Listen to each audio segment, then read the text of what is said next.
¿Qué tal, amigos? Pues ya regresamos exactamente a la hora que quedamos de regresar. Y pues para esta magnífica plática tenemos a nuestra vicepresidenta regional noreste, Idalia López, nos dará unas palabras de bienvenida en representación de nuestro presidente José Manuel López Campos. Adelante, Idalia. Ya tienes el micrófono. Listo, ¿verdad? Hola, muy buenas tardes. Muchísimas gracias, Octavio. A nombre de nuestro presidente de la Confederación, el arquitecto José Manuel López Campos, doy la bienvenida a nuestros siguientes conferencistas. Mi nombre es Idalia López, vicepresidenta regional de la zona noreste de Concanaco, la cual abarcamos 5 estados, que es Chihuahua, Tamaulipas, Coahuila, Nuevo León y Durango. Damos la bienvenida a nuestros conferencistas, el doctor Santiago Nieto Castillo, titular de la Unidad de Inteligencia Financiera del Gobierno Federal, al maestro Carlos Alberto Tovar Galicia, representante de la Unidad de Inteligencia Financiera en Washington, D.C. Felicito el trabajo llevado a cabo de la Unidad de Inteligencia Financiera, ya que pues, el combate a los delitos de operaciones con recursos de procedencia ilícita, pues provoca disminuciones a ingresos tributarios gubernamentales. Realmente pues debemos de dar una buena imagen, ¿no?, de nuestro país para la economía global, porque además de generar violencia, pues afecta la gobernabilidad mediante la corrupción, afecta la moneda, tasas de interés, entre otros. Entonces será un tema a desarrollar muy interesante para nuestro sector de comercio, servicios y turismo. El tema es combate al lavado de dinero y corrupción. Bienvenidos, muchísimas gracias a todos los asistentes, a todos nuestros invitados especiales y bienvenidos. Gracias, Octavio. Oye, no, gracias a ti, Dalia. Y de hecho, antes de que leamos el currículum vasto de Carlos Tovar, a quien le agradezco que esté aquí, pues el doctor Santiago Nieto nos mandó una grabación, porque hoy es un día muy especial y nos mandó una grabación para todos para todo el equipo de Concanaco Servitur. Adelante, Isai, por favor.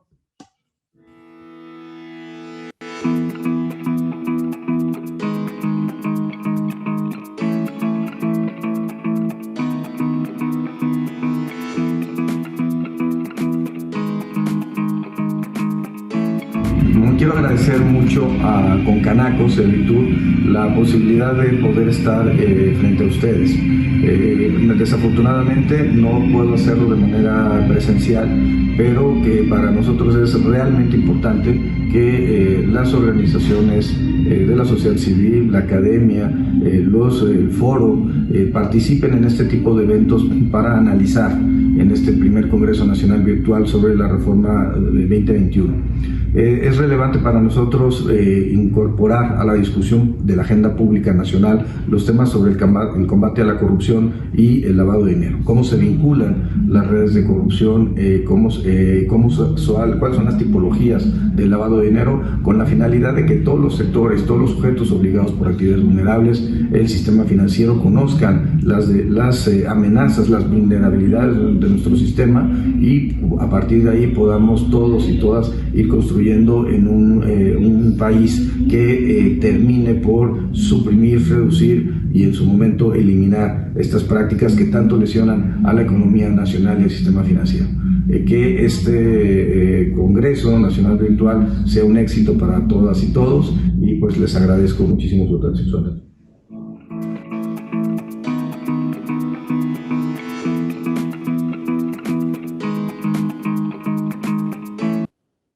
Bueno, pues nos mandó ese pequeño video y también nos dijo que iba a mandar a su máximo baluarte, quien nos representa en Estados Unidos, mi buen amigo Carlos Tovar. Y bueno, Idalia, por favor, adelante, creo que vas a dar lectura a su semblanza. Isa, si ponemos la semblanza de Carlos. Listo. No, pues, bienvenido, Carlos Alberto Tovar. Les leo la semblanza, secretario de Estudio y cuenta en el Tribunal Electoral del Poder Judicial de la Federación, maestro en Derecho por la División de Estudios de Posgrado de la Facultad de Derecho de la Universidad Nacional Autónoma de México, de la UNAM, especialista en Administración y Procuración de Justicia, con mención honorífica, posgrado de la Facultad de Derecho de la Universidad Nacional Autónoma de México, de la UNAM, licenciado en Derecho por la Facultad de Derecho de la Universidad Nacional Autónoma de México, agregado de la Secretaría de Hacienda y Crédito Público en la Embajada de México en Estados Unidos, secretario de Estudio y cuenta en el Tribunal Electoral del Poder Judicial de la Federación, adscrito a la Sala Regional de la Ciudad de México, enero 2018 a la fecha. Director general adjunto del Sistema de Justicia Penal Acusatorio en la Fiscalía Especializada para la Atención de Delitos Electorales, la FEPADE, de la Procuraduría General de la República del 1 de mayo del 2016 al 15 de diciembre del 2017, análisis de información, investigación y prospectiva de casos. Director de consignaciones en la Fiscalía Especializada para la Atención de Delitos Electorales de la Procuraduría General de la República del 1 de marzo del 2015 a mayo del 2016. Profesor de la licenciatura, especialidad y maestría en Derecho Penal Electoral en el Instituto Nacional de Ciencias Penal y Centro Universitario Emanuel Kant de febrero del 2016 a la fecha. Jefe de Departamento, Ponencia Comisionada María Patricia Cursing Villalobos en el Instituto Nacional de Acceso a la Información y Protección de Datos, INAI, del 1 de noviembre del 2014 al 28 de febrero del 2015. ¿Sí me escuchan? Se me hace que se me está cortando, ¿no, Octavio? Todos te escuchamos perfectamente, Dalia. Todos te escuchamos, se escucha muy bien. Ok, proyectista UFQR en la Unidad Técnica de Fiscalización del Instituto Nacional Electoral INE del 1 de febrero del 2012 al 31 de octubre del 2014. Oficial administrativo en el segundo tribunal colegiado del Centro Auxiliar de la Primera Región con residencia en el Distrito Federal de febrero a noviembre del 2011 con el magistrado Benjamín Soto Sánchez. Abogado senior en el Bufet Sánchez Navarro SC del 1 de noviembre del 2007 al 15 de junio del 2008 y despacho Santa Ana SC del 1 de marzo al 1 de noviembre del 2010, Derecho Corporativo y Mercantil. Bienvenido, Carlos Alberto. Y hay que hay que puntualizar algo, Carlos, ¿no? O sea, recientemente fuiste nombrado como nuestro representante, o eres el representante de la Unidad de Inteligencia Financiera en Estados Unidos de América, ¿no? Es lo que tenemos en tu semblanza, ¿es correcto? Así es, así es. ¿Cómo están, maestra Idalia López, estimado Octavio, todos nuestros ponentes a sus órdenes? Sí, efectivamente, yo soy el representante de la Unidad de Inteligencia Financiera ante el gobierno de los Estados Unidos de América. Fundamentalmente tenemos una oficina aquí en la Embajada de México en Washington y abrimos recientemente otra oficina en Nueva York. ¿No? El tema, voy a rescatar el tema internacional que ya nos mencionaba el doctor Santiago Nieto y tú nos dabas una pista y también la maestra Idalia López nos hablaba de estas buena imagen que debemos dar hacia el mundo, ¿no? Internacionalmente y cuáles son las diferentes consecuencias que podemos tener o que relacionan lavado de dinero y la corrupción son esenciales para la plática que vamos a sostener hoy y la posición que estamos llevando a cabo en estos días que tenemos la fortuna de tener la confianza del doctor Santiago Nieto, está muy envuelto en este proceso. Exactamente, ya era lo que me comentaba Sharon López, ¿no? Que de verdad que nos ayudó a que se generara y que fuera posible el conversar con ustedes, que hoy en particular pues es un día muy especial y hay una agenda totalmente llena de todos ustedes en todo el mundo y en México, ¿no?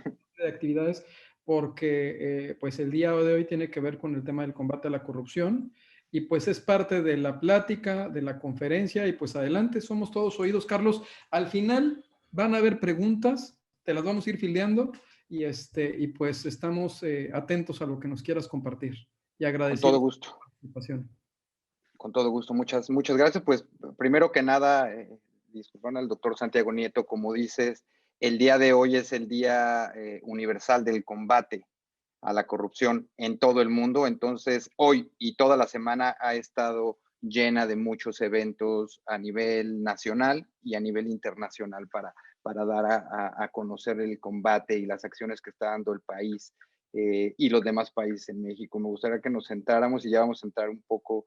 Entonces, bueno, básicamente agradecerles, gracias por el espacio. Sabemos lo importante que es y haciendo eco de lo que nos dice el doctor Santiago Nieto, para nosotros la relación con el sector privado es esencial.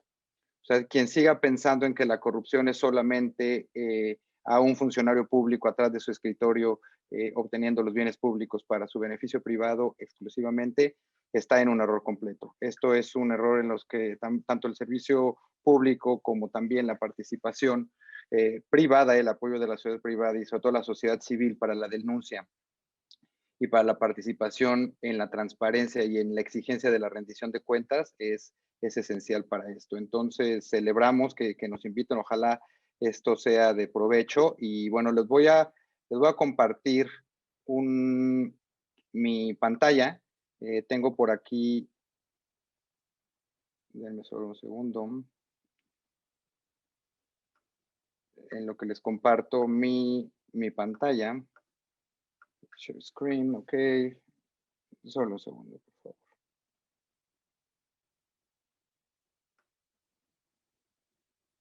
Ok.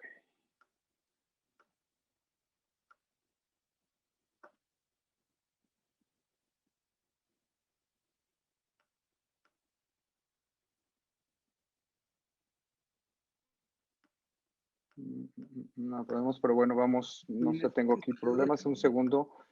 Mira, creo que puede estar aquí. ¿Tenemos la presentación de Carlos Isa? No, creo que no se las puede compartir yo por ahí.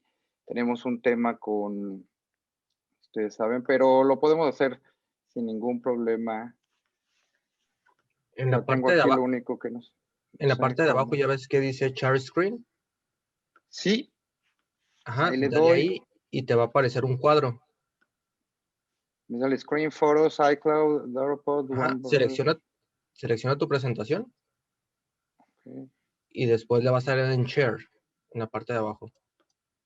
Okay.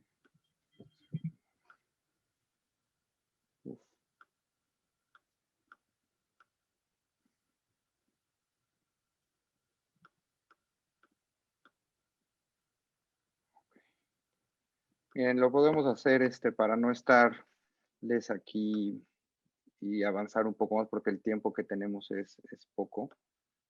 Lo podemos ir avanzando sin ningún problema y yo les voy platicando por aquí.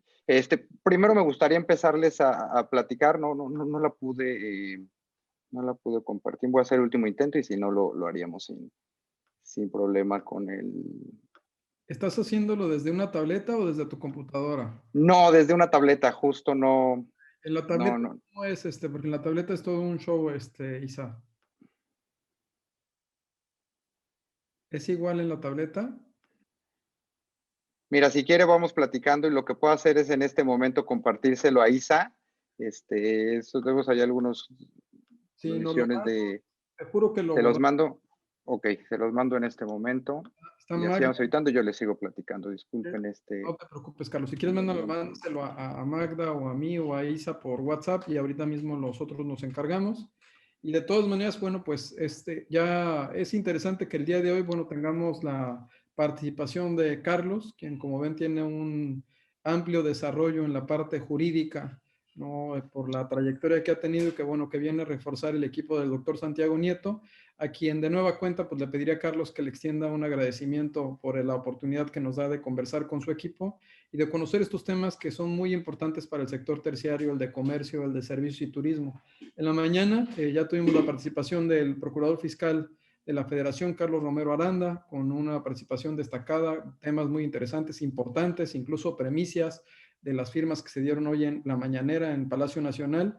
Por supuesto, al maestro Plasencia, con la reforma fiscal, Esther Ruiz, Elliot, Ricardo Cárdenas, el doctor Máximo Carvajal, el doctor Andrés Rode Ponce. Bueno, hemos tenido un día lleno de buenas conferencias y buenas pláticas, igual que nuestros amigos de la federación, y espero que no me falte ninguno. Y los que vienen después, de verdad, Julio, que ahí vienen después ya ustedes. Ahorita seguimos nosotros con Abraham y con todos los regionales. Pues no sé, Carlos, si Listo, ya lo tienen. Mira, pues vamos ahí en lo que lo ponen, no pasa nada. Yo les puedo empezar a platicar de lo que vamos a hablar sobre corrupción. Lo primero que me gustaría platicarles es cómo surge la unidad de inteligencia financiera. Y esto es parte. Miren, creo que ya lo pueden ver.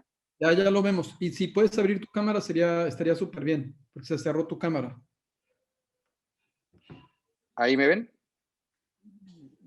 Creo que sí, ya te vemos, sí, ya te vemos. Perfecto. Entonces ahí avanzamos. Ya te vemos, ya estás ahí.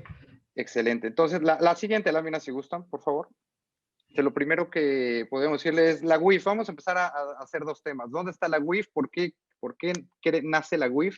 ¿Y cuál es el tema que tiene con la corrupción y sobre todo a nivel internacional?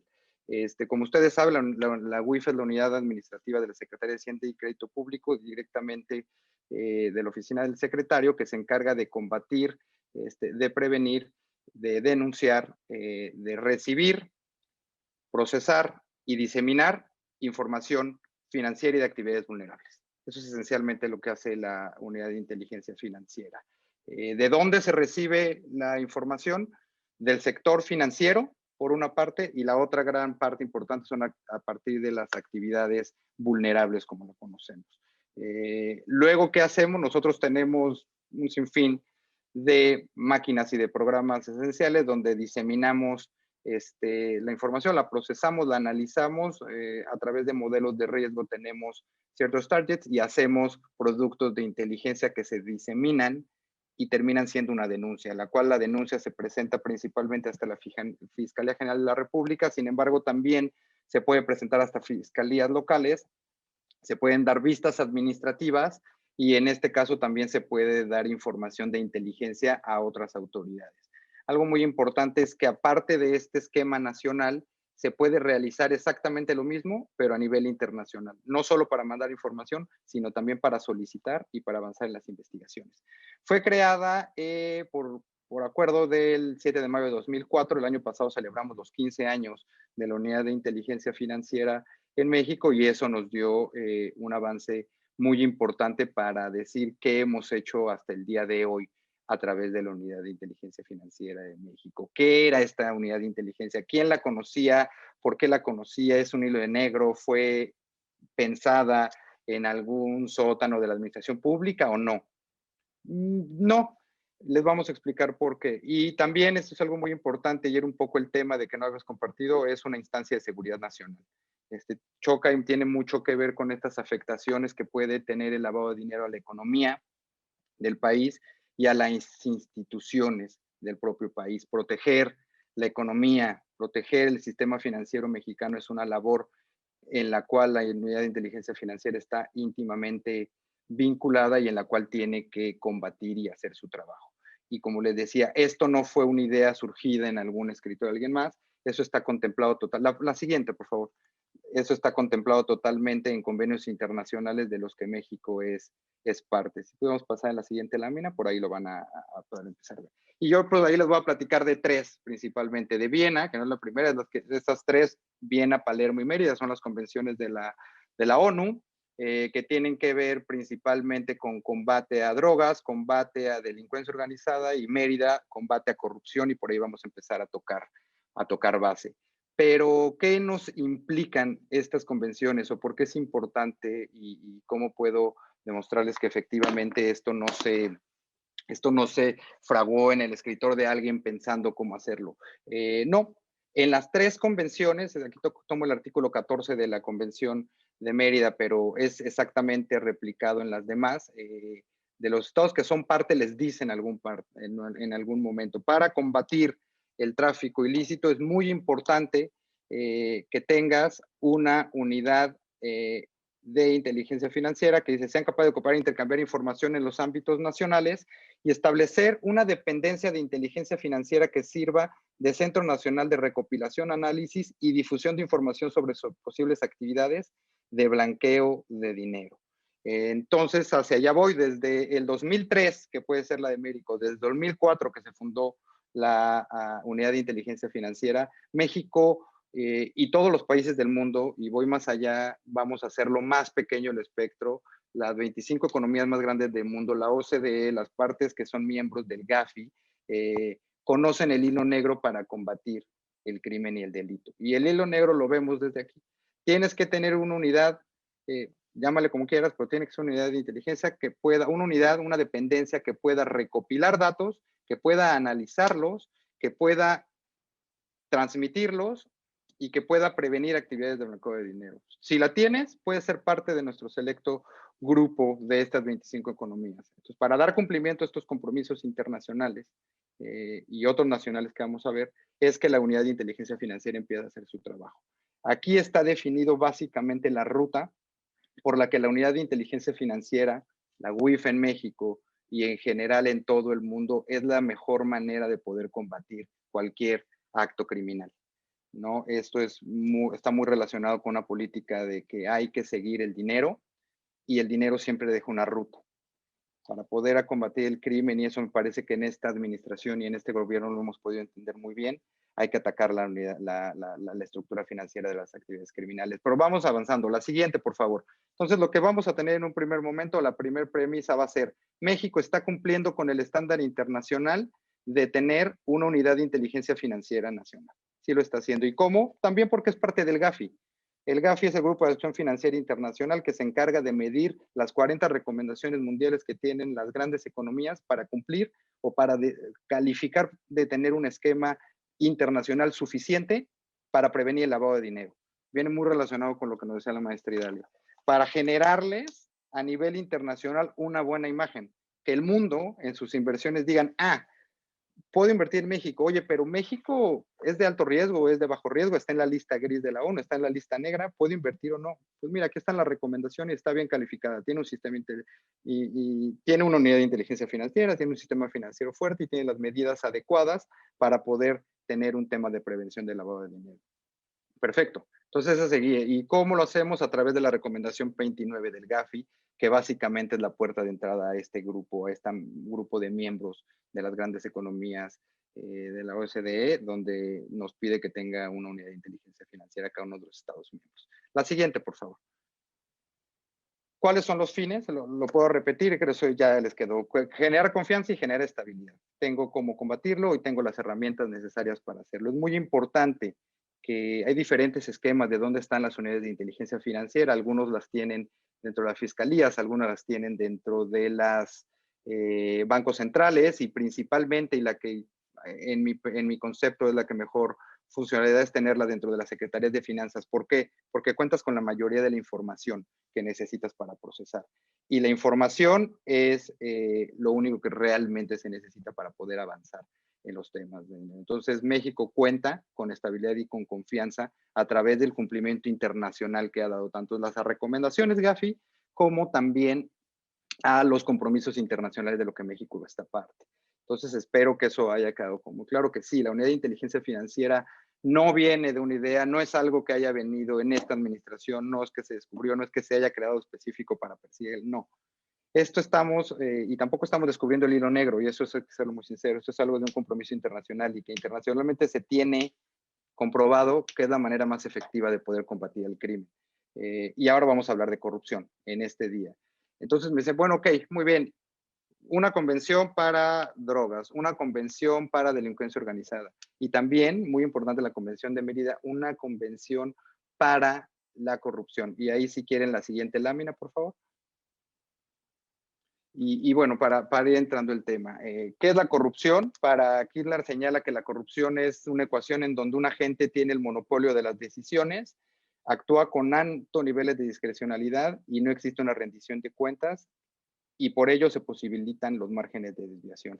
Esta se ha ido un poco la básica, es decir, utilizar lo público para el beneficio privado. Esa es una de las más sencillas. Sin embargo, muy importante lo que les decía al principio, es sacar un poco de la idea que no es solo la labor que hace el servidor público únicamente. También tiene que estar muy vinculado con lo que se hace a través del sector privado, y cuando entre ellos por haber conveniencia para, en este caso, generar esquemas de corrupción, como se los vamos a presentar en un momento. La siguiente, por favor. A nivel internacional, esto ya lo platicamos, tiene parte de diversas instituciones y organizaciones, entre este el Gafi, como se los mencioné, ECMO, Gafilat, la ONU, y también algunos organismos regionales de prevención del lavado de dinero como GAFIC. Por ello, México ha asumido los compromisos internacionales que mencionaba y los cuales los tiene hasta el momento bien calificados. Y vamos a hablar de corrupción. La siguiente. Esta es la que les mencionaba. Uno de los objetivos que tiene la Convención de Mérida, de la que México es parte, es promover, facilitar y apoyar la cooperación internacional y la asistencia técnica para combatir casos de lavado de dinero. ¿A través de qué? De una unidad de inteligencia financiera que nos pueda procesar los casos. ¿Qué es importante internacionalmente? ¿Cuáles son las mejores prácticas que se utilizan y que están vinculadas con lo dispuesto en la Convención de Mérida? Pues una de las herramientas esenciales que utilizamos nosotros para el combate a la corrupción es la identificación del cliente, el establecimiento de los registros que va teniendo el cliente a través de sus movimientos financieros y no financieros, y después tener una denuncia y una noticia, un reporte o un aviso de todas las transacciones sospechosas que nos puede estar identificando este objetivo. Es muy importante también aquí incluir lo que serían las personas políticamente expuestas, que es otro de los principales conceptos que nosotros vemos a la hora de realizar las investigaciones o los procesos. Investigaciones no, porque la Constitución mandata únicamente al Ministerio Público para realizar, sino al realizar nosotros la diseminación de la información para productos de inteligencia que nos den posibles hechos relacionados con operaciones con recursos de procedencia ilícito. Y en este caso, la Convención de Mérida toma a la corrupción, y eso lo tenemos medido como el tercer principal delito subyacente en temas de lavado de dinero. El primero, como lo imaginarán, pues tiene que ver con delincuencia organizada, el segundo tiene que ver obviamente con droga, y el tercero es corrupción. Entonces es un tema muy importante, sí, y hay una manera importante y hay una manera eficaz de poderlo compartir. La siguiente. Y esto es lo que, y aquí quiero decir aparte, entonces tenemos una unidad de inteligencia financiera creada y cumpliendo compromisos internacionales, tenemos una convención internacional de combate a la corrupción, entre otras, que nos dice que tiene que funcionar y que te tienes que comunicar, y finalmente, ¿qué pasaba? ¿Por qué en México no se habían tenido un combate y por qué en México tuvimos tanto tiempo con casos de corrupción tan fuertes y no se había logrado nada? Porque también me parece que se tiene un componente de voluntad política importante para poder avanzar en los temas. Es muy sencillo, es únicamente las instituciones están, pero las instituciones deben de funcionar para lo que están hechos. Y la unidad de inteligencia financiera está para perseguir delito, está para perseguir y para revisar el dinero, para seguir la ruta del dinero y atacar la estructura financiera. Y eso está puesto en esta administración prácticamente dentro del plan de paz y seguridad del gobierno. Hay un cambio trascendental y esto es algo muy importante que sí me gustaría resaltarles. En México se cambió la estrategia para combatir al crimen y eso lo estamos viendo hoy en día. Se pasó en un equilibrio normal entre uso de la fuerza y combate activo en la calle a pasar un tema de utilización de inteligencia. Y esto es un cambio trascendental. La estrategia del gobierno que tiene como un punto importante de lanza a la unidad de inteligencia financiera, digamos no la unidad de inteligencia financiera, a la inteligencia y en su parte correspondiente a la inteligencia financiera, busca combatir el crimen de otra manera. Busca combatir el crimen a través del ataque a su estructura financiera y económica utilizando este tipo de inteligencia. Y eso es muy importante. ¿Por qué? Porque no queríamos tener más personas en la calle que estén paradas o que tengan, si le cortas el dinero, no van a tener para pagar sueldo, no van a tener para, hablando de delincuencia organizada, no van a tener para pagar sicarios, no van a tener para pagar armas, no van a tener para pagar coches blindados. Y ahora viene el ejemplo de la corrupción. Si ellos ya no tienen dinero, no van a tener la manera de poder empezar a sobornar y a comprar funcionarios públicos. Y vas a cortarles de alguna manera el poder de influencia que ellos tienen, que los criminales tienen, no solo, para poder generar impunidad. Y eso es algo que está bastante probado y que sobre todo no está probado por nosotros hoy en día, yo hablándoles aquí, es la propia estrategia que se acordó a nivel internacional del 2003, es utilizar la inteligencia financiera para combatir el crimen y tienes que seguir la ruta del dinero. ¿Por qué? Porque todo criminal, yo les puedo decir que el 98, cerca del 99% de las personas o de los criminales, lo que están buscando es dinero. Es muy poco el criminal que está en el crimen o comete un acto criminal si no quiere un beneficio económico, no está buscando un beneficio económico. Entonces la lógica te da que debes atacarlo a través de ese momento. La siguiente, por favor. Entonces me parece que a través de este cumplimiento de organismos internacionales, luego viene una estrategia que se combina efectivamente con una estrategia de gobierno nacional, donde ponen en el centro de la investigación y en el centro del ataque y del combate al crimen, a la corrupción y el lavado de dinero. Y esto es lo que nos ha dado resultados. Pero esto no es únicamente parte de una estrategia, una buena idea o algo que se pone en un plan.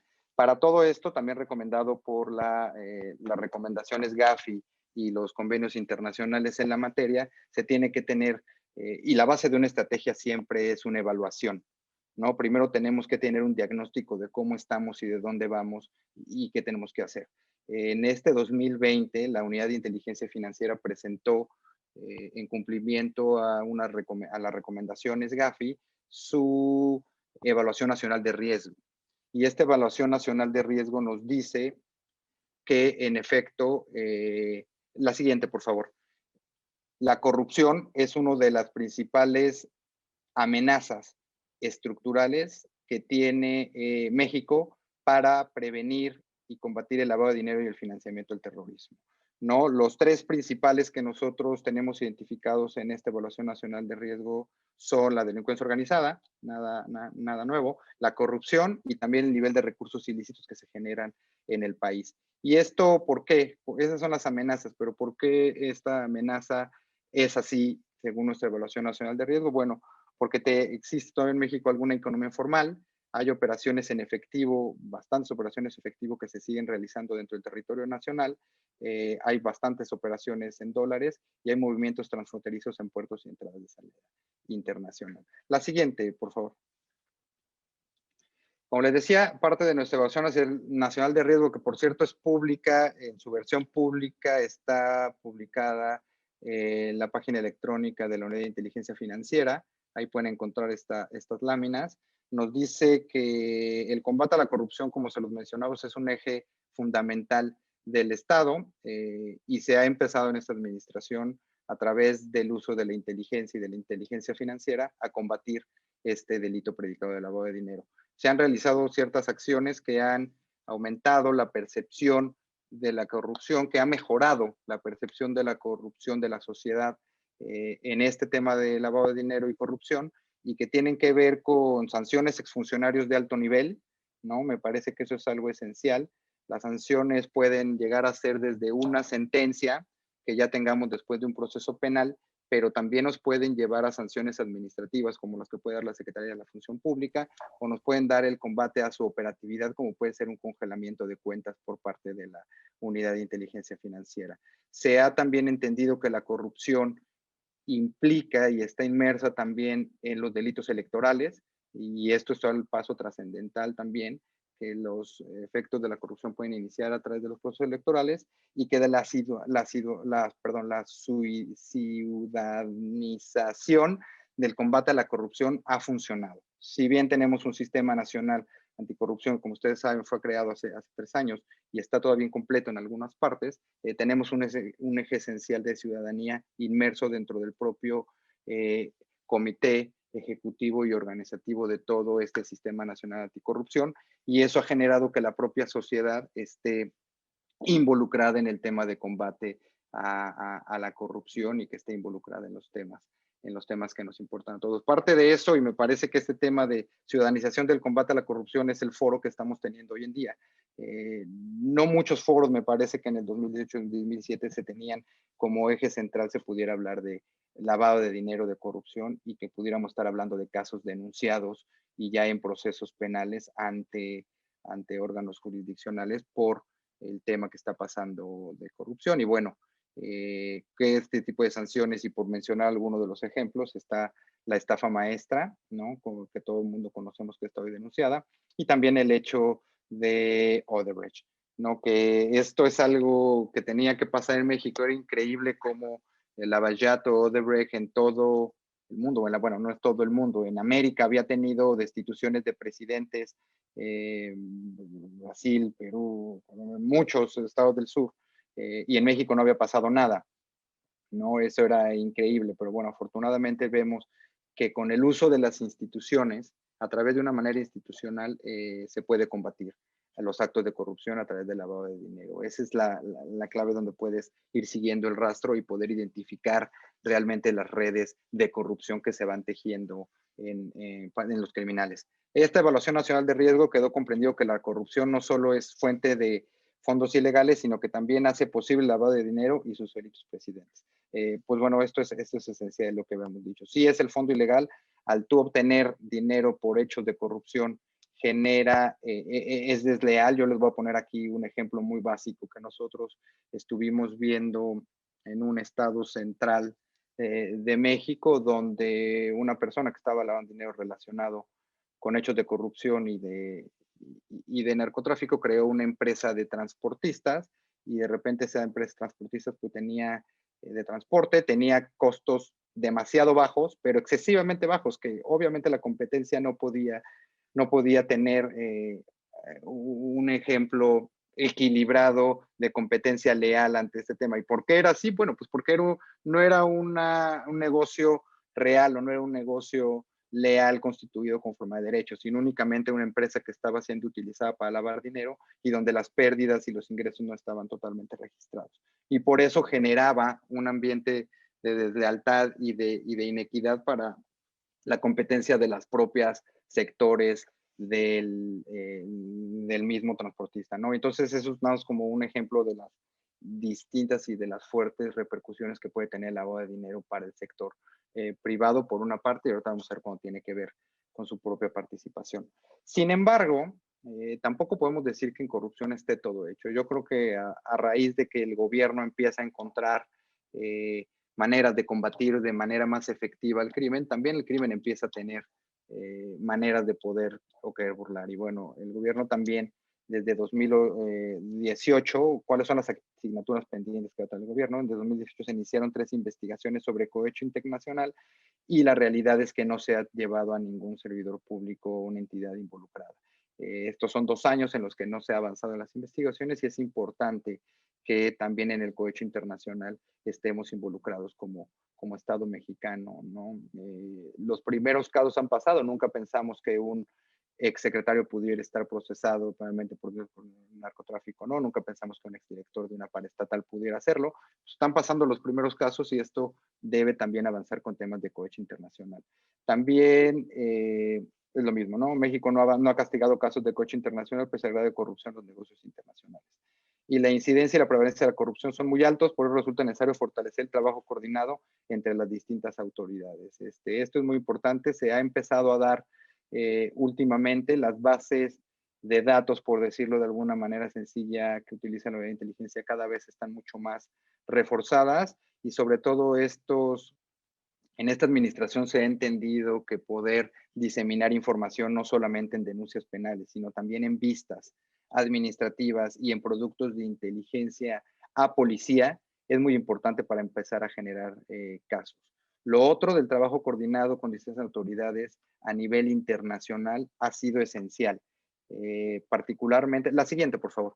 Particularmente a nivel internacional y desde la... Bueno, aquí voy a seguir, ahorita le doy el ejemplo de la cooperación internacional. La corrupción en el informe del barómetro mejoró, ¿no? El informe del barómetro global de la corrupción, el porcentaje de mexicanos con aumento de la corrupción en los últimos meses en el 2019 bajó en comparación del año 2017. Esto quiere decir que algo se está empezando bien a nivel social. Recordemos que tenemos que hablar de percepción.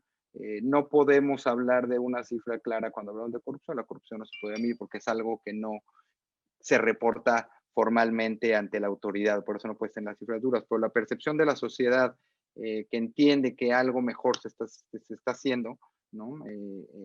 Ha empezado a mejorar y eso es importante. También el índice de percepción de la corrupción mejoró. México, como lo decíamos, pasó del lugar, estaba en el 2018 en el 138 y pasó al 2019 en el 130. Tampoco es nada que presumir, pero bueno, quiere decir que estamos haciendo algo bien y que hay que seguir por ese camino. Estas son las cifras que nos dan. La siguiente, por favor.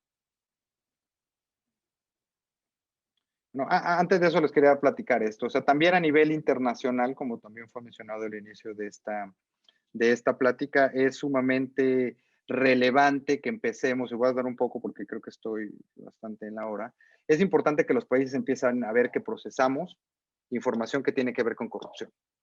O sea, tenemos muy identificados los esquemas, tenemos muy identificado que muchas personas sacaban el dinero de México y compraban bienes inmuebles en los Estados Unidos, tenemos identificado qué tipo de inmuebles compraban y está identificado también por zonas. Y es algo que se sabía no del 2020, es algo que se sabía desde hace muchos años. Sin embargo, a nivel internacional no se entendían por qué no se le había solicitado nunca información sobre eso. ¿Por qué no me habías preguntado?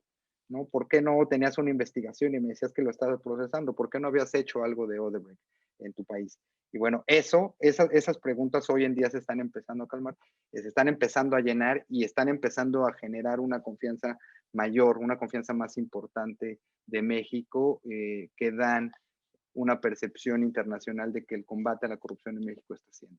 No es nada, necesitamos sentencias y sobre todo para que termine el ciclo, de corrupción, aparte de las sentencias, tenemos que tener reparaciones del daño y tenemos que recuperar ese dinero que se llevó y que mal habido se sacó del país, tiene que regresar y regresarse a las sociedades. Hasta que eso no suceda y las personas que hayan cometido el crimen sean castigados, hasta que eso no suceda, el ciclo de impunidad va a seguir avanzando en México y bueno, eso es lo que se está tratando de hacer desde ahora. Desde mi posición, este tema que les menciono es esencial y es algo que estamos haciendo día con día.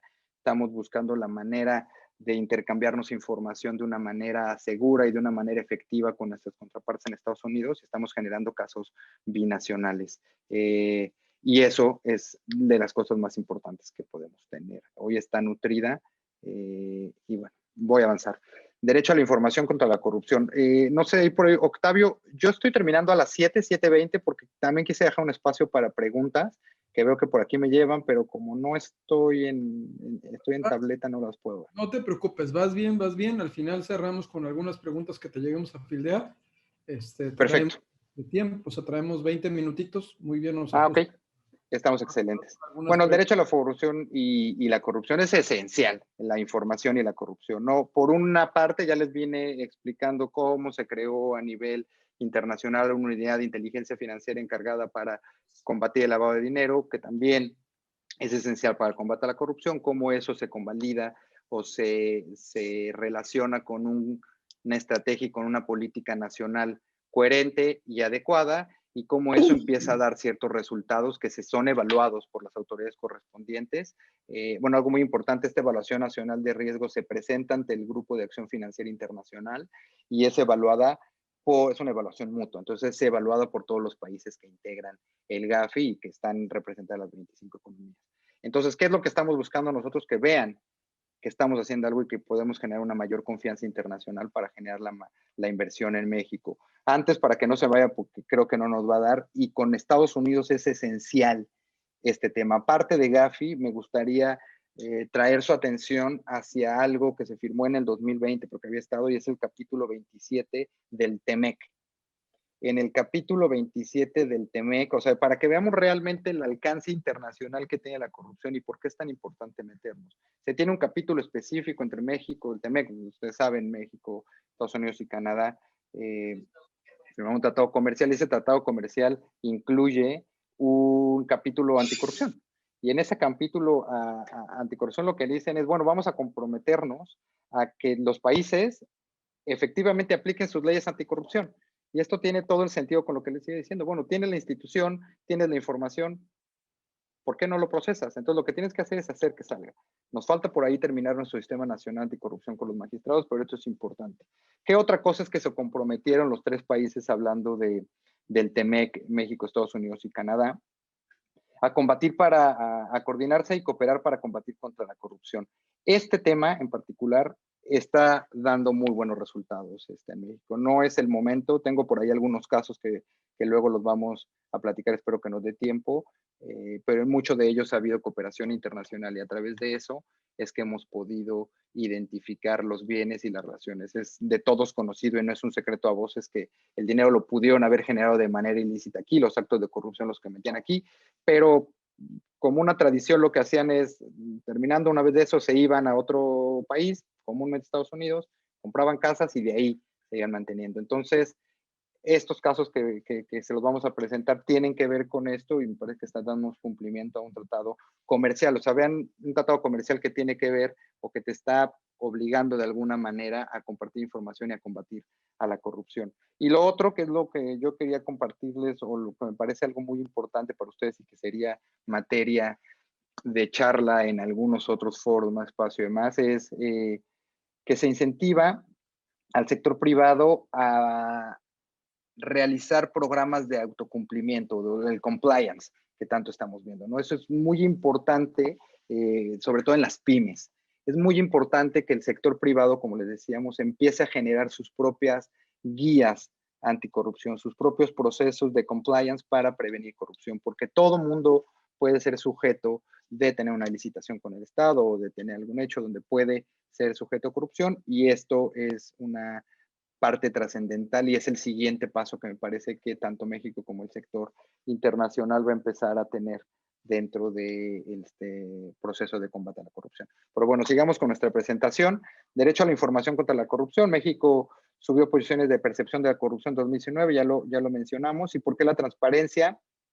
Es súper importante porque el derecho a la información y la transparencia y la rendición de cuentas son ejes esenciales para combatir a la corrupción. En esencia, muchos de los elementos que sirven de base para los actos de corrupción son bienes públicos, ¿no? Y si no tienes la adecuada información y no tienes la transparencia para poder accesar y vigilar que se esté dando un adecuado ejercicio de los recursos públicos, si no tienes la transparencia y el derecho a la información para poder acceder hacia ello, es muy, muy, muy complicado poder hacerlo. El ejemplo perfecto es la estafa maestra. La estafa maestra no salió desde un primer momento, aunque la Auditoría Superior de la Federación sí tenía y dio bastante información y estaba yendo en el lugar correcto. Fue realmente una organización civil la que se metió y haciendo uso de este derecho a la información y de una investigación periodística bastante sólida, fue que pudieron sacar adelante o sacar a la luz este esquema que tiene que ver con con el lavado de dinero y con los esquemas de corrupción que tuvimos en la estafa maestra o en algunos otros como la Casa Blanca y demás. Eso es muy importante para esto. La siguiente, si es tan amable. Voy a darle un poquito más rápido para ver si podemos llegar hasta los casos. Vamos a darle un poquito antes. Eso es básicamente... México subió 8, pues creo que ahí nos regresamos. Ahí está. La transparencia de los actos de los gobernantes se encuentra vinculada a la rendición de cuentas y a los controles ciudadanos que regir la relación con los gobiernos democráticos. La transparencia es un derecho que forma parte de otro derecho. Sí, creo que nos regresamos. Si podemos ir una más adelante, se lo agradecería. La siguiente. La rendición de cuentas se erige además de un principio de eficiencia administrativa, ya que publicidad de la información se traduce en un ejercicio de mecanismo de supervisión ciudadana. El principio de su publicidad, como lo mencionamos aquí en la presentación, favorece y posibilita el funcionamiento de sistemas de responsabilidades públicas. Y aquí llamo la atención de algo. En México, como no había sucedido antes, y es una buena práctica internacional que está recogida en los organismos que ya les mencioné y que no lo voy a repetir, y sobre todo Inglaterra tiene un tema de whistleblower, que es el soplón protegido, como puedo decirlo, y entonces estamos, en México se llama este sistema alertadores ciudadanos. ¿Qué busca este tema de alertadores ciudadanos? Que podamos por fin tener un elemento que te pueda relacionar al sector privado con el sector público y puedas tú denunciar de manera efectiva y protegida actos de corrupción que estén involucrados. Este fue un paso importante, se publicó el decreto apenas en este año, ¿no? Y eso es esencial, porque anteriormente nadie se te hablaba por repercusiones que podían tener un poder del Estado. pero en este caso el whistleblower lo que busca es que puedas dar información efectiva, inclusive siendo un servidor público de menor jerarquía que el que está involucrado, y que te pueda proteger el propio gobierno y te pueda brindar las condiciones de seguridad básicas para que puedas procesar y desenmascarar o llevar a la luz, a hacer público esquemas de corrupción y de lavado, de corrupción que al final de cuentas todos tienen o tienden a terminar en esquemas de lavado de dinero. Y entonces en esto tiene tanto que ver el derecho a la información, a la corrupción y el principio de publicidad que se va teniendo con esto. La siguiente, por favor. Y el Sistema Nacional Anticorrupción, una de las principales aportaciones del sistema radica en catalogar los actos vinculados con la corrupción, a que cuando haya un tema. Yo les diría que para no leer toda el Sistema Nacional de Corrupción, creo que lo supieron, se modificaron y se crearon muchas leyes que nos dieron el sistema, pero lo más importante es que por fin existe un elemento legal y una infraestructura jurídica para poder coordinar a todas las autoridades involucradas en el combate a la corrupción. Y eso es esencial porque ahora lo tenemos ya dentro de la Constitución, ya lo tenemos en bases legales y ya tenemos un sistema que se interactúa y que está interconectado y que tiene una base de datos que sí tiene que mejorarse y está en proceso de avance, pero que tanto transparencia como rendición de cuentas como combate a la corrupción nos da. Recordemos que está, la siguiente por favor, está integrado por Sistema Nacional de Corrupción, el INAI, está también la Secretaría de la Función Pública, está la Auditoría Superior de la Federación, está la Fiscalía General de la República a través de su Fiscalía Anticorrupción, está el Comité Ciudadano, el Secretariado, obviamente, y los tribunales judiciales correspondientes. Aquí, la siguiente, por favor. Aquí en el Sistema Nacional Anticorrupción yo solo quiero mencionarles que para nosotros es importante y hay ya, aquí se lo voy a particular, pero antes de eso un momento, platicando con las anteriores láminas, es muy importante una reforma legal que se está promoviendo en el Congreso para que tanto la Unidad de Inteligencia Financiera como el Sistema de Administración Tributaria puedan integrar, ser invitados permanentes del Sistema Nacional Anticorrupción. Y esto me parece esencial, ¿no? Y tiene una base internacional interesante y sobre todo prácticamente tiene un nivel esencial, porque nos va a dar la base jurídica, el contenido administrativo necesario para poder compartir la información importante que no solo tiene que ver con generación de casos, aunque eso me parece que es esencial, pero también con la prevención, con la creación de tipologías y con la perspectiva que se está dando desde el esquema financiero, desde esta perspectiva económica financiera, de cómo se está presentando la corrupción en México. Es algo que ha tenido es una propuesta que ha tenido una muy buena aceptación por parte de los miembros del Sistema Nacional Anticorrupción y que esperamos que en los próximos días el Congreso pueda tener a bien aprobarla y avanzar en esto, ¿no? Y regresando a nuestra presentación, vemos que, como les mencioné, el Sistema Nacional de Corrupción y las nuevas modificaciones que nos da, efectivamente podemos tener faltas a particulares. Ya hay actos de corrupción que pueden ser sancionadas para personas físicas que no solo son servidores públicos, sino también particulares de su esquema privado. ¿Cuáles son los ejemplos de faltas que puedan cometer? Faltas administrativas en parte y delitos también pueden ser susceptibles de, pues puede ser el soborno, el tráfico de influencias y el uso de información falsa para con las autoridades, ¿no? Entonces, por eso es esencial empezar, como se lo dije desde el principio, a tener o a pensar en la corrupción, no solo desde el punto de vista público, sino también desde el punto de vista privado. La siguiente, por favor. A ver si podemos llegar a los casos, que es lo que me gustaría antes que pasamos la siguiente, si es tan amable. La siguiente, por favor. La siguiente. Ahí, vamos a ir avanzando. La siguiente, el primero va a ser el caso de, perdón que diga Lozoya, ¿no? ¿Sabe qué? Esta es otra, esto es justo lo que no podía, bueno, es el esquema. Por favor. Sí, mejor quedémonos hasta aquí. Sí. Y aquí yo se los voy desarrollando, todos estos casos, y ya no pasemos a las siguientes, ¿no? Sí, no si quieren la anterior, por favor.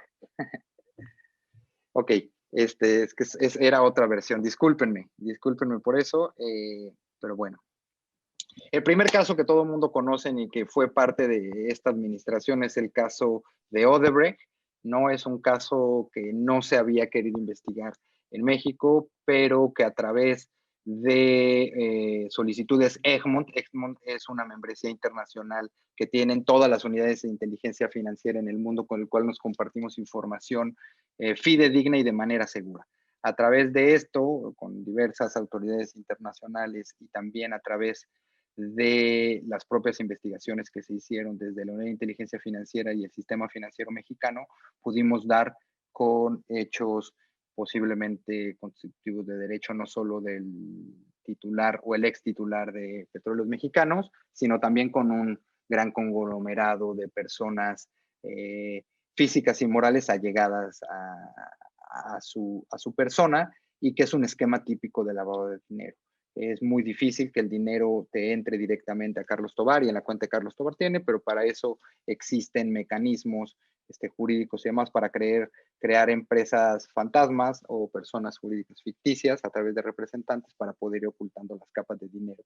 Sin embargo, la autoridad también tiene la capacidad de poder ir identificando esas capas que no nos permite identificar al beneficiario real, poderlas quitar y poderlas revisar. Y el caso hasta el día de hoy es real, lo tenemos. Tenemos un caso ya presentado ante la Fiscalía General de la República, que fue avanzando bastante bien, que está ahora, ustedes, no de dominio público, no estoy revelando nada, es un caso y un juicio que se está llevando por parte de la Fiscalía General de la República, que ya fue vinculado a proceso, y donde también a la Unidad de Inteligencia Financiera, y eso es esencial, se le dio el carácter de ofendido dentro de esta indagatoria, ¿no? Por esta labor y por esta parte de garante de la economía y del sistema financiero que le da la ley a la Unidad de Inteligencia Financiera, donde puede reclamar este tipo de casos. Otro de los casos por ahí, bueno, ese es el caso de Odebrecht, que en México está pasando. A nivel internacional lo ver muy bien. Yo les puedo decir que mis contrapartes me dicen, oye, ¿no se habían dado cuenta o por qué no habían hecho nada, no? O sea, en todos, inclusive en Estados Unidos había habido casos, ¿no? Y no en México, ¿no? Entonces, bueno, eso empieza a generar confianza de que algo se está haciendo. Otro de los casos que quisiera mencionarles, y para no abusar del tiempo, era uno por ahí que estaba relacionado con un abogado y un magistrado. Y esto parte sobre dos premisas. Sin corrupción, no puede haber capos, ¿no? O sea, ellos empiezan a generar dinero mal habido, nadie se los quita, nadie se los da nada, y con ellos pueden empezar a corromper. Pero esto todo se da cuenta, entonces tienen que empezar a pagar policías, tienen que empezar a pagar directores, tienen que empezar a pagar, y en este caso lo importante. En este caso eran magistrados, un abogado y un magistrado, y ellos estaban protegiendo, este magistrado estaba federal, estaba protegiendo y otorgaba amparos en revisión, ¿no? Los negaba el amparo el juez y él los subía, él los otorgaba. Sin corrupción no hay EFOS, perdón, ahí me distraje, estaba viendo una pregunta. Sin corrupción no hay EFOS, también, estoy totalmente de acuerdo, ¿no? Si no, los EFOS es algo esencial y la corrupción tiene que ver con mucho, para no desviarme. Este magistrado lo que hacía es que había un cártel muy importante que me parece que es de los cárteles más peligrosos que puede haber y que está en un estado muy importante en Jalisco, ¿no? Un cártel ahí, Jalisco, muy peligroso, muy fuerte y que estaba muy vinculado y tenía cooptado a este magistrado. Lo que sucedía básicamente es que este abogado, que recordemos que los abogados y los contadores son consideradas actividades profesionales no designadas de alto riesgo, o sea, actividades vulnerables, ¿no? Que pueden tener un alto riesgo para estar relacionados con hechos de lavado de dinero. Y bueno, este representante legal que tenía y que creó aparte un despacho que era ficticio, que era una empresa fachada, y que cobraba así, le transmitía dinero primero en efectivo y después casas, ¿no? Entonces los amparos se le pagaban al magistrado federal que los otorgaba en revisión y se le pagaba casas. Entonces llegó a tener cerca de 8 casas, 8 inmuebles, mansiones, y una cantidad de dinero impresionante en sus cuentas. Y lo que tú podías ver es, si tú hubieras trabajado toda tu vida, más de 80 o 90 años ganando el salario que ganaras como magistrado electoral, y aunque no gastaras un solo peso, en tu vida diaria no podías acumular esa cantidad de dinero que se tenía acumulado, no solo él, sino a través de todos sus representantes. Y entonces ahí está donde otra de las pruebas que yo les puedo decir que el combate al lavado de dinero, el combate a la corrupción tiene que ir, bueno, y esto viene pasando, no pasó en el 2020, esto viene pasando desde cerca de 5 años, ¿no? Y era impresionante que no se pudiera haber hecho nada. ¿Y por qué era? Porque no nos fijábamos no teníamos el enfoque correcto. El enfoque correcto, me parece, o el enfoque esencial en un primer momento tiene que ser ir por la ruta del dinero. Y ahí vas a poder encontrar, uno, vas a cortarles operatividad.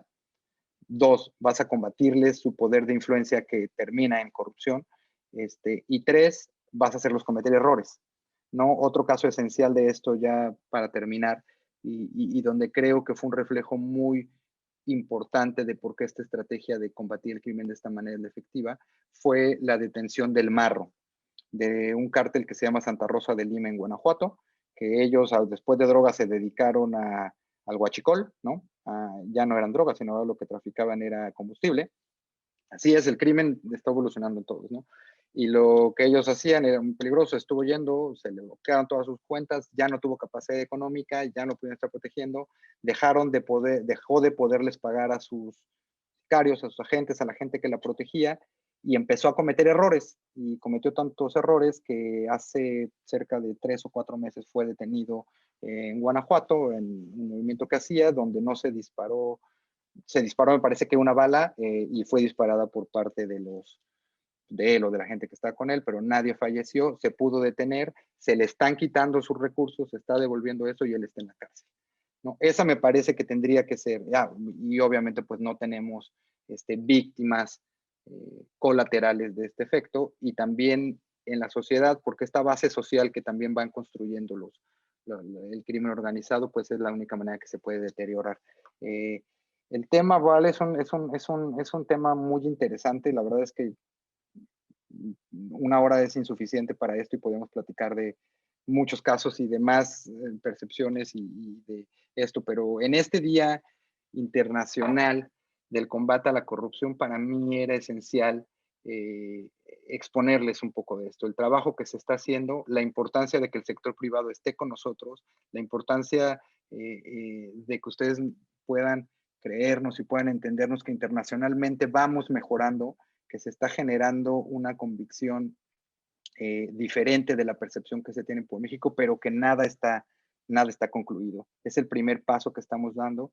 Me parece que es correcta la manera en la que lo estamos haciendo, pero aún falta mucho más que hacer, y esperemos que el próximo 9 de diciembre del año 2021 podamos tener mejores noticias que presentarles en corrupción y podamos tener ya resultados tangibles. Y bueno, como siempre, con Octavio, con todo su equipo, con todos ustedes, queda abierta nuestra puerta, nuestro contacto ahí a través del correo institucional para poder ayudarles en lo que se necesite, y sobre todo para acercarnos, y si tienen ustedes alguna percepción o alguna cosa que anunciar o algo algo que parezca raro, no crean, pero muchas veces por ahí es donde se empieza a analizar, donde podemos empezar a ver el hilo y después se generan los grandes casos.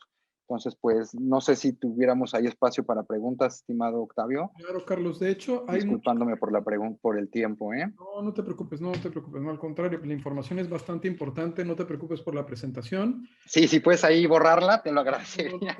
No te preocupes, ya todo México se enteró porque está pasándose por redes sociales y todo, pero no pasa nada.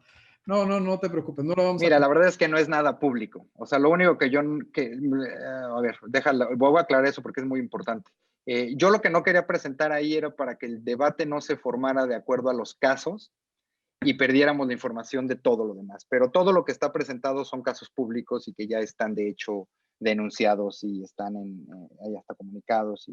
Entonces, por ahí no hay un problema. Era solo porque si no nos tendríamos que poner a hablar exclusivamente de los casos, y eso se vuelve luego muy complicado por experiencia propia. No, de verdad que no te preocupes. Oye, pero hay varias preguntas, ¿no? Si quieres algunas te las hago. Hay unas en cuanto al Sistema Nacional Anticorrupción. Yo no soy especialista en esos temas, pero tengo entendido que se tienen que designar una terna de magistrados, ¿de acuerdo? A nivel federal, sí. A nivel federal, y tengo entendido que este proceso está detenido desde hace 2 años o 3, no sé, tú deberás de tener mejor el dato. Sí, está detenido desde que terminaba el gobierno anterior. se presentó, inclusive hay un amparo, eso es muy interesante, es un tema que podemos hablar, y está incompleto, ¿no? Eso va a ser una mala calificación de Gafi, ¿eh? O sea, no todo le toca a la WIF, somos México, evalúan a México, y si no cumplimos, la OCDE nos va a decir, oye, ¿qué onda? En el Tratado Comercial México-Estados Unidos, decir, tienes un sistema nacional incompleto, ¿dónde está realmente tu voluntad como Estado mexicano de hacerlo? Sí, urge que se ponga los magistrados. Recordemos nada más que las faltas graves no las sanciona en materia, perdón, muy rápido, no las sanciona la Secretaría de la Función Pública. No, las tiene que entregar y luego se las tiene que mandar al magistrado electoral para que los pueda sancionar. Entonces es importante. Ahí está frenado, y yo sé que eres especialista en esto por tu trayectoria. ¿Qué se tiene que hacer para que avance? O sea, ¿qué se necesita hacer? Porque muchos no lo saben, ni lo conocen, el tema de que existe este Sistema Nacional Anticorrupción, que decanta igual que la reforma laboral y está vinculada con el TEMEC, con el capítulo anticorrupción, así como en la reforma 27. laboral te pidieron una reforma en materia laboral en el capítulo 23, en el 27 pues se pidió un sistema nacional anticorrupción. Incluso esos dos capítulos de manera particular sí tienen dientes. Si las empresas, el país, los sectores de industria son detectados que tienen malas prácticas, pues pueden ser sancionados, incluso pueden ser bloqueados sus operaciones en este tratado que es el más importante del mundo. Entonces, ¿cómo se puede hacer, Carlos, en tu experiencia, para empujar a que se designen estos magistrados para que opere este sistema ya?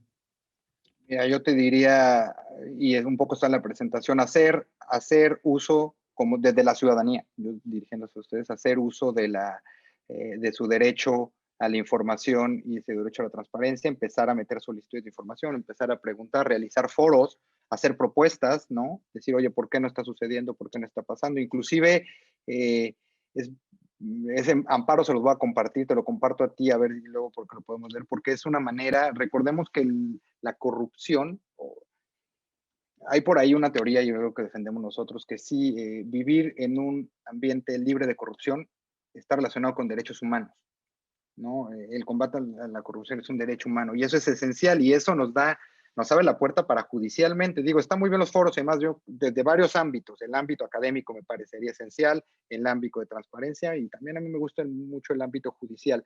Entonces me parece que por ahí podríamos empezar a hacer litigio estratégico para poder avanzar en que judicialmente se pudiera obligar a esto y después me parece desde nuestra cancha la relación que se puede tener con el Congreso y con el gobierno para de manera buenas prácticas pueda venir ya esta pronta designación, ¿no? Eso me gusta de tu trayectoria, la parte de litigio y de verdad. Entonces, pues un amparo por omisión en su caso, ¿no? Sería seguramente procedente. Tú lo conoces en materia electoral, ya existieron amparos por omisión en materia legislativa. En el caso particular, aquí sería otro tipo de omisión y sería interesante ya ver quién es el valiente que se avienta a promover un amparo por omisión. En cuanto a la designación de esa terna, hay otra pregunta que me mandan en uno de los grupos que tenemos de la maestría en Derecho Fiscal y Administrativo, que nos dicen que ¿qué información de datos abiertos ustedes publican y dónde se puede consultar? O sea, ¿existe información de datos abiertos de ustedes como no, inteligencia financiera? No, ahí sí, no, sí, solo tipologías.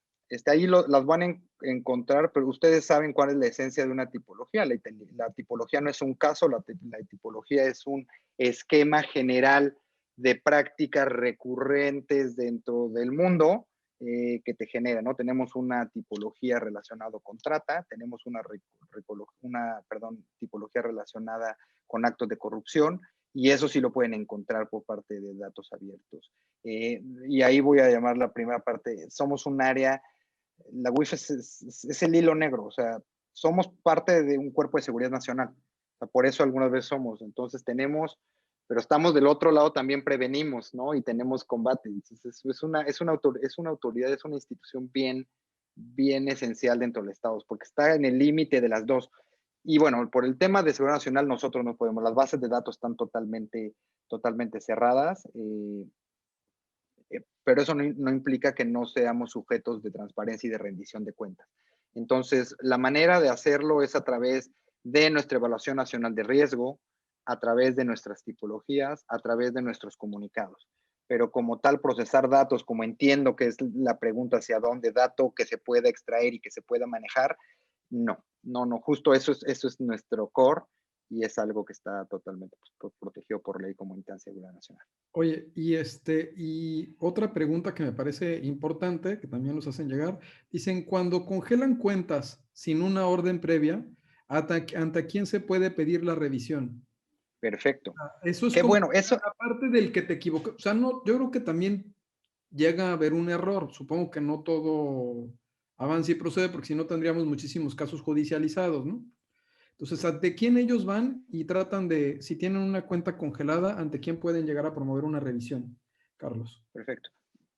Miren, esto, el amparo que siempre lo van a tener ante una autoridad, como un acto de autoridad, ese lo tiene todo el mundo y lo tenemos generales, ustedes como lo saben muy bien. Pero a ver, vamos a diferenciarles muy bien, son efectos diferentes. Cuando se habla de congelamiento de cuentas, la facultad que tiene la UIF de poder bloquear cuentas por decisión propia del titular ante un riesgo de un esquema de lavado de dinero, de operaciones con recursos de procedencia ilícito o financiamiento del terrorismo o proliferación de actos de destrucción masiva. Ante eso lo puede hacer. Ante la UIF, yo les diría, el primer paso que se tiene que hacer para, en parte del amparo, yo estoy aquí, pues esa es la manera. Existe y está en las disposiciones de carácter general de la Secretaría de Sindicato Público que rigen a la UIF, está el procedimiento de garantía de audiencia. ¿Qué significa esto? Oye, me congelaron la cuenta. Ve a la UIF, ¿no? Ahí en Constituyentes, en la parte de acá donde está la tesorería, mandas un oficio y ahí tienes una garantía de audiencia. Y dice, oye, me congelaron la cuenta.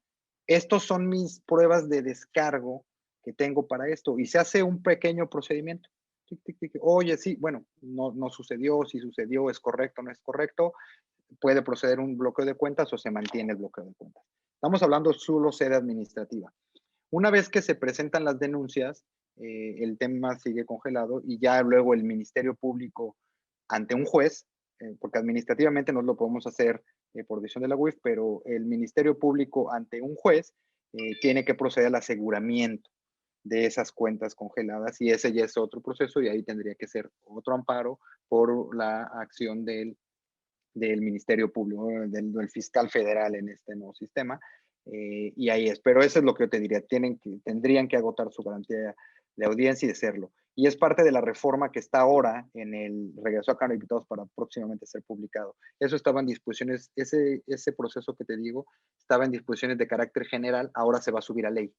Ya lo vamos a obtener dentro de la ley de instituciones de crédito, en el 115.16. Entonces ya va a ser muy claro para todas las personas, me congelaron la cuenta, ¿qué tengo que hacer? Y lo voy a tener en disposición legal. Entonces me parece que se van a aclarar muchas dudas sobre esto. Eso es, bueno, es interesante, ahí existen opiniones encontradas. Pues hay muchísimas preguntas y dudas, y pues ya sabes que el tema que ustedes manejan siempre va a ser polémico, sobre todo en la época en la que estamos viviendo. Entonces, pues hay preguntas desde cuántos casos han avanzado. Sí, lo estoy viendo. Relacionados, pues tú lo estás leyendo, ¿no? Con los servidores públicos que actualmente están en funciones, con familiares. O sea, yo creo que es parte de lo que el sector privado, que en este caso, pues el foro es el de la pequeña, mediana empresa. El pyme. En materia de comercio, servicios y turismo. Aquí no somos industriales, estamos más en la parte... en la parte de empleo distinto, ¿no? De hecho, el sector que representamos, pues es el porcentaje más grande del PIB nacional, ¿no? Que somos los pequeños y medianos empresarios del sector de comercio, servicios y turismo. Entonces, pues tú ves las preguntas que hacen, no sé si quisieras atender alguna de ellas, hacer algún comentario. Digo, para que te dejo que escojas la que quieras, si quisieras alguna de las que están. Están en el chat. Está cerrado tu micrófono, Carlos. Está cerrado tu micrófono, Carlos.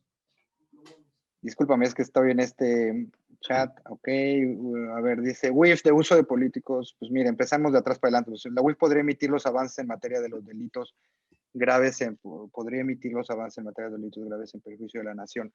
Sí, no, pero administrativamente nosotros tenemos parte en combate, ¿no?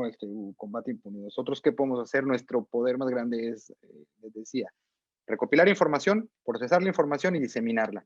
Tenemos que presentar las denuncias, darle seguimiento a las denuncias y congelar las cuentas. Esos son nuestros poderes más grandes, dar las vistas correspondientes. Ya como tal, el proceso judicial ante un proceso penal ya le corresponde a otra instancia del Estado mexicano, que en este momento es autónoma, la Fiscalía General de la República, y por lo cual ahí nosotros podemos. Pero sí me parece que hay un ejercicio de rendición de cuentas continuo de nuestro titular, y eso es algo que no podríamos hablar de combate a la corrupción si no hablamos de transparencia. Y este tema de que él está informando constantemente de lo que está haciendo la UIF, de por qué hizo la UIF esto, me parece que abona eso, que todo el mundo podamos estar participando en ello. Entonces, sí, me parece que lo podemos hacer. Es importante que la UIF caso bien documentado del familiar y del presidente, eso es esencial para la credibilidad. También, me parece por ahí, y entrándole directo, que también hay una donde se dio una vista. En este tema particular se dio la vista al Instituto Nacional Electoral, que legalmente es el que le corresponde hacer la investigación por probable lavado, por probable financiamiento ilícito. Hay una vista por ahí también dada ante la Fiscalía, ante el Instituto Nacional Electoral. Entonces sí, o sea, me parece otra cosa muy importante destacar en esto es que nosotros, la información que se tiene viene de las bases de datos de los bancos y de las actividades vulnerables. O sea, poco influencia humana, ¿me entiendes? O sea, esto tiene un reporte que te da o tiene un sustento en el dinero que está en las cuentas o en el dinero que está en las actividades vulnerables. Todo tiene un sustento real, ¿no? Todos los casos que se sacan es porque vienen o están sustentados en información comúnmente financiera, del tema financiero. Entonces es algo bastante tangible, si lo cambiamos de alguna manera. Oye, Carlos, y una última duda. ¿Tú vas a estar en Estados Unidos o en México? O sea, ¿tu posición es en México o en Estados Unidos? Yo estoy en Estados Unidos. ¿Estás en o Estados sea, yo llevo... Sí. Y en el tema del TEMEC, ahorita con la entrada de los demócratas, que van a traer más, sobre todo van a estar más en el tema laboral, hasta ya vimos a quién está pretendiendo designar como representante de comercio de John Biden. ¿Tú estarías en comunicación con el gobierno de Estados Unidos en cuanto a cualquier circunstancia que se diera del capítulo de anticorrupción del TEMEC? ¿Está dentro de tus atribuciones o eso no entra en tus atribuciones? O sea, ¿te coordinas con economía y con relaciones exteriores? Sí.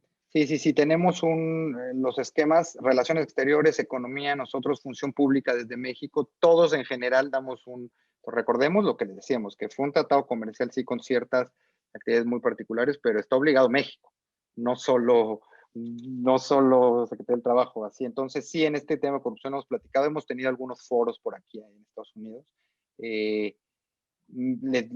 Te repito, hay una percepción de que se está empezando a trabajar y eso es importante. En tema de corrupción, en lo demás yo no quisiera meterme, pero lo tenemos muy importante, ¿no? Y este tema fíjate, este tema de el sector privado, de los pymes y que empiecen a tener su autocompliance, es algo que también nos exigió, o también está exigiendo Gafi, y que también la tendencia mundial implica a involucrar, obviamente no como aliados, al sector público para el combate a la corrupción. Perdón, al sector privado, como aliados. Sí, como los pilares del OEA y de varios programas que Estados Unidos tiene, donde hay como dos pilares, en vez de verlo como enemigo, lo ve como parte de un extensión. Es nuestro partner. Un brazo, un partner. Eso es interesante, ¿no? Ojalá que esa tendencia mejore. Y bueno, de mi parte, felicitarte, agradecerte, por supuesto, que el relevo no es menor, es muy significativo, te felicito, porque el doctor Santiago Nieto es una persona que admiramos mucho desde hace varios años su trayectoria, las actividades y hasta dónde se le ha podido dejar avanzar, pero pues lo que sea de cada quien siempre genera ruido y está empujando. Y pues me permitiría, si estás de acuerdo, Isa, poner el reconocimiento para Carlos, ¿no? Bueno, en representación de nuestro presidente, el arquitecto José Manuel López Campos, te otorga el presente reconocimiento en el Magno Congreso Nacional Virtual Reforma Fiscal para 2021. Es la Confederación de Cámaras Nacionales de Comercio, Servicio y Turismo, mediante la Coordinación Nacional de Síndicos del Contribuyente, otorga el presente reconocimiento a Carlos Alberto Tobar Galicia por su participación en el Magno Congreso Nacional Virtual el 9 de diciembre del 2020.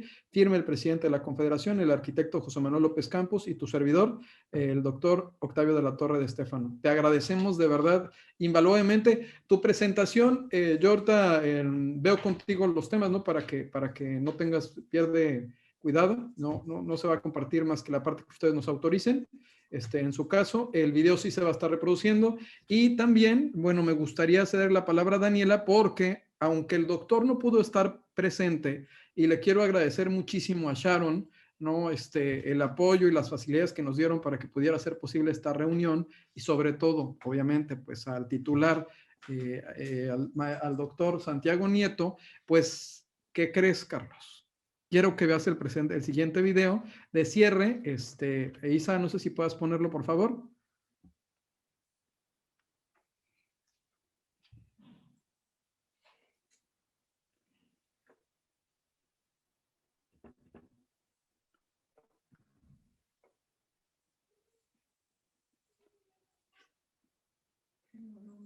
No tiene volumen, Isa.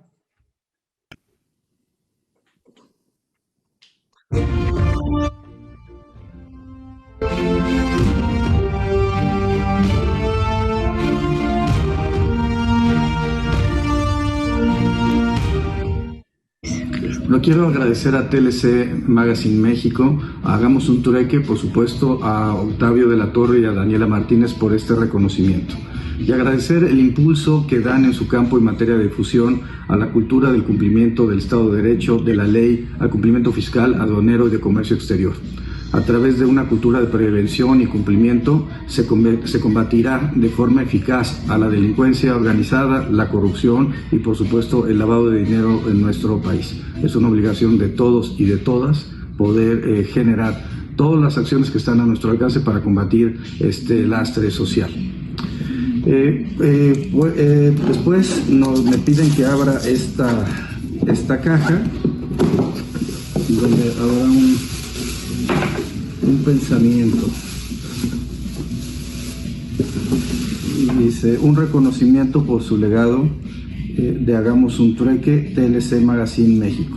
Muchísimas gracias por este reconocimiento y muchísimas gracias por esta oportunidad de estar en contacto con ustedes. Muchísimas gracias. Y pues este video muestra que le mandamos este reconocimiento, pero queremos entregárselos, comentarlo aquí, que es un reconocimiento al maestro Santiago Nieto y a toda la UIF. Es un titán, el titán de TLC Magazine México y Hagamos un Trueque, con la intención de reconocer la trayectoria, el combate al lavado de dinero y corrupción por este cambio que queremos en nuestro país de honestidad. Así que muchas gracias Carlos, muchas gracias a todo el equipo y bueno, ojalá ahí puedan ver el reconocimiento. Me gustaría... Muchísimas gracias, Dani. Creo que por ahí estaba Octavio platicando, hablando, pero creo que fue. Pues, en nombre del doctor Santiago Nieto, reitero su agradecimiento. Nos estamos a las órdenes.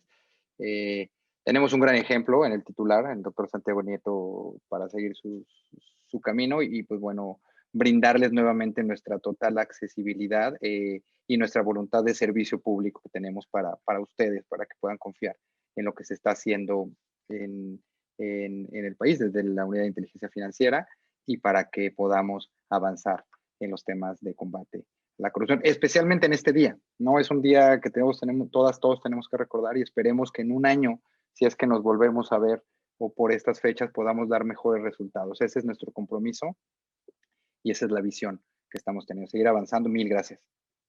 Al contrario, nada más me gustaría cerrar con esta reflexión que le mandamos en el reconocimiento que dice: cambio tiempo por dejar un legado que cambie mi país, cambio mi ingenio por cumplimiento para ser el ejemplo de establecer el camino correcto, cambio mi experiencia por compartir conocimiento porque solo a través de la educación hay desarrollo, cambio corrupción por honestidad empezando por mi ejemplo, y si me das a elegir, hagamos un trueque de lo que soy hoy por una eternidad en México porque amo a mi país. Hagamos un trueque en agradecimiento por el legado con TLC Magazine.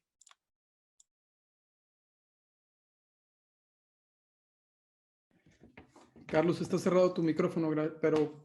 No, pues, excelente, ¿no? Qué mejor manera, Octavio, Daniela, de cerrar, pues, encantado. Qué a gusto poder charlar de estos temas que apasionan. Entonces, tengamos oportunidad y cuando quieran seguimos siendo un poco más específicos en temas.